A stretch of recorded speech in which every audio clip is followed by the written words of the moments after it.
Hello viewers, আসসালামু আলাইকুম। আশা করি সবাই ভালো আছেন। আপনাদের মধ্যে আরও একটি নতুন ভিডিও নিয়ে আসলাম। আজ আপনারা দেখবেন কিভাবে ফ্রান্সের বাজার করা হয় আর বাজারে কি কি মিলে। আর আজকের বাজারে যাচ্ছি বারবেস এই মেট্রোর নিচে। আর বাজারকে সাধারণত ফ্রান্সের ভাষা বলা হয় মাকসি। তো চলুন গাইস, আজকে বাজার দেখতে হলে এই মুহূর্তে মেট্রোতে উঠলাম। মেট্রোতে ওঠার পর 2 স্টপ যাওয়ার পর চলে যাব বারবেসে। তো দেখতেছেন গাইস, মেট্রো দুমদাম ফাঁকা, আমি শুধু আছি আর আপনারা শুধু আছেন গাইস। তো এই মুহূর্তে আবার এসেও পড়লাম। এখন আপনারা দেখবেন এই মুহূর্তে মেট্রো থেকে বের হয়ে বাজারের দিকে চলে যাব। তো গাইস, প্রবাস জীবনটাই আসলে কষ্টদায়ক, কারণ নিজেরা ডিউটি করতে হয়, নিজেরা পাক করতে হয়, তারপর নিজেরা বাজার করতে হয়। প্রবাস মানেই যন্ত্রণা।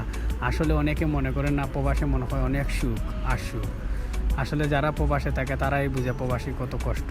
তো অবশেষে গাইস চলে আসলাম এই বাজারের মধ্যে। দেখতেছেন কি টাটকা ফল গাইস। আর এই ফলটা সাধারণত বাংলাদেশে কি নাম বলা হয় আমার জানা নাই। যদি কারো জানা থাকে তাহলে কমেন্ট বক্সে জানাবেন। তো গাইস দেখতেছেন অনেক টাটকা ফল। এই একটা ফলের নাম আপনারা আবুকা নাম, যদি কেউ জানা থাকে তাও জানাবেন।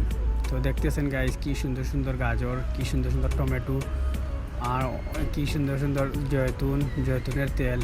আবার দেখতেছেন কি সুন্দর সুন্দর সামুদ্রিক মাছ। তো গাইস, তো আসলে গাইস বাজারও আসলে মন ভালো হয়ে যায়, কারণ অনেকগুলো মানুষ দেখা যায় আর অনেক সুন্দর সুন্দর অনেক ভালো ভালো জিনিসগুলো দেখা যায়। যেমন দেখতেছেন কি সুন্দর সুন্দর টাটকা তরকারি। আর আবার এই দেখেন এখন এই জায়গায় মাংসগুলো মিলে, টাটকা মাংস, মুরগির মাংস, সব কিছু হালাল পাওয়া যায় বাজারের মধ্যে, সব কিছুই পাওয়া যায়।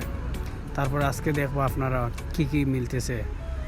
দেখানি কত সুন্দর সুন্দর। এই দেখো কাপড়ও বাজারে মিলে কম দামের মধ্যে। ঠান্ডা পড়ে গেছে, তার জন্য ঠান্ডার কাপড় এসেছে কম দামের মধ্যে। তো আপনারা দেখতে পাররা, দেখানি কি সুন্দর সুন্দর কাপড়। তো তারপরেও দেখানি কি টাটকা ফল। ওই একটা ফল, বাংলাদেশের এই নামটা কি বলে জানি না, এটা ফ্রান্সের ভাষায় আবুকা বলা হয়। আপনার কারো যদি জানা থাকে তাহলে বলবেন। ওই দেন কি সুন্দর সুন্দর ক্যাপসা মরিচ, তারপর পেঁয়াজ, তারপর টমেটো, তারপরেও দেখা দেশির মতন কমলা। আসলে সব কিছুই মিলে সাধারণত শুধু বাংলাদেশের শুটকিগুলো এই দেশে খুব কম পাওয়া যায়। তারপর বাংলাদেশ থেকে আসে আর কি, বাংলাদেশি দোকানও মিলে। তারপর এই আমাদের সিলেটের সাতখরা, তার মাঝে আদা জামির, এগুলো আর কি পাওয়া যায় না। আর মূলত সব কিছু মিলে। তারপর এই বাজারে আপনার মুখিও মিলে, মূল্যও মিলে, সব কিছু পাওয়া যায়। আর আপনারা দেখতে পাররা ওদের রানি কি সুন্দর সুন্দর মাংস। কারণ এই বাজারটা সকাল 5টা থেকে দুপুর 2টা পর্যন্ত। আর আসলে খুবই টাটকা সব কিছু মিলে, সবজি বলক আর মাংস হোক, সব কিছু। তো দেখানি গাইস কি সুন্দর সুন্দর মাছ, কি সুন্দর সুন্দর। ও দেখানি সফরি কদু, সেম বাংলাদেশের সফরি কদু দেখানি মিলে। তো সব কিছু পাওয়া যায়। তারপর ছোটো ছোটো বাচ্চাদের জন্য গড়ি, দেখানি খুব সুন্দর সুন্দর গড়ি। এর মাঝেও দেখা সব ধরনের জয়তুন কত ধরনের আছে দেখানি। এর মাঝে আপনার খেজুর, বুঝছেন।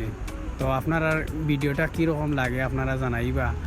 আর যদি ভালো লাগে তো এমন হলো কারো নতুন নতুন ভিডিও বানাইবার লাগে প্রস্তুতি নিমু, আপনারা জানাইবা। আর সব ভালো থাকবা আর সবে দোয়া করবা। আর কারণ অনেকে জানতেও চাই প্রবাসে কীভাবে বাজার করা হয় বা ফ্রান্সে কীভাবে বাজার করা হয়, কীভাবে পাক করা হয়। তো আপনারা দেখলা গাইছে আসলে প্রবাস মানেই কষ্ট।